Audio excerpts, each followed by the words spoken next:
নমস্কাৰ, মই শিল্পিকা। এয়া হৈছে ৰং চেনেলত নিশা 8:30 আৰু 10:30 বজাত সম্প্ৰচাৰিত হোৱা অলকাৰাগিনী ধাৰাবাহিকখনৰ বিহাইণ্ড দ্য চিন মানে BTS। চিৰিয়েলখন চাওঁতে আপোনালোকে নিশ্চয় প্ৰথম খণ্ডকেইটাতে বুজি পাইছে যে অদ্ভিক আৰু ৰাগিনীৰ বিয়া কিয় নহ'লে। হ'লেও মই ভাবোঁ যে এটা থুলমূল আভাস দিওঁ। অদ্ভিকৰ প্ৰাক্তন প্ৰেমিকা আছিলে উপাসনা আৰু উপাসনা সেইটো সময়ত দিল্লীৰ এখন হস্পিটেলত চিকিৎসাধীন হৈ আছিলে।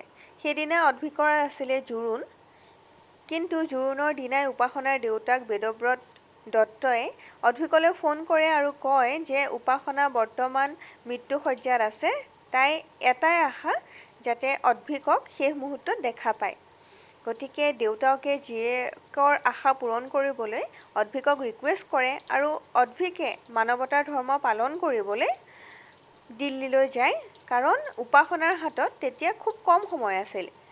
অদ্ভিকে যদি বিয়াখন সম্পূৰ্ণ কৰি যায়, হয়তো উপাসনাক আৰু সুশৰীৰে দেখা নাপাব। সেইকাৰণে তাই সেই ইচ্ছা পূৰণ কৰিবলৈ দিল্লীলৈ যায় আৰু তাইক দেখা কৰে।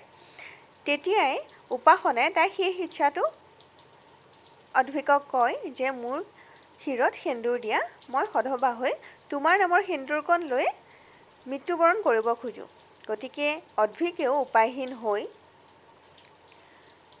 উপাসনাৰ শিৰত সেন্দুৰ পিন্ধায় আৰু তেতিয়া এটা চমৎকাৰ হয়, মানে মৃত্যুশয্যাত থকা, মৃত্যুৰ লগত যুঁজি থকা উপাসনাই সেই সেন্দুৰকণৰ ফলতেই যেন এটা নতুন জীৱন পায় আৰু তাই বাচি যায়।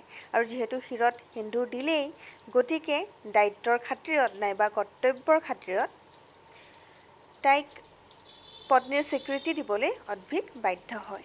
সেইকাৰণে ৰাগিনীৰ লগত তাৰ আৰু বিয়াখন নহয়। আৰু সেইদিনা আমি ৰাগিনীৰ বিয়াৰ সেই আয়োজনসমূহ কৰিছিলোঁ আৰু আপোনালোকক দেখুৱালোঁ যে বিয়াৰ আয়োজনসমূহ আমি কেনেকৈ কৰিছিলোঁ।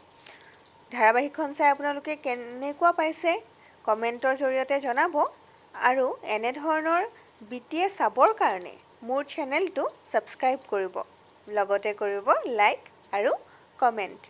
Thank U.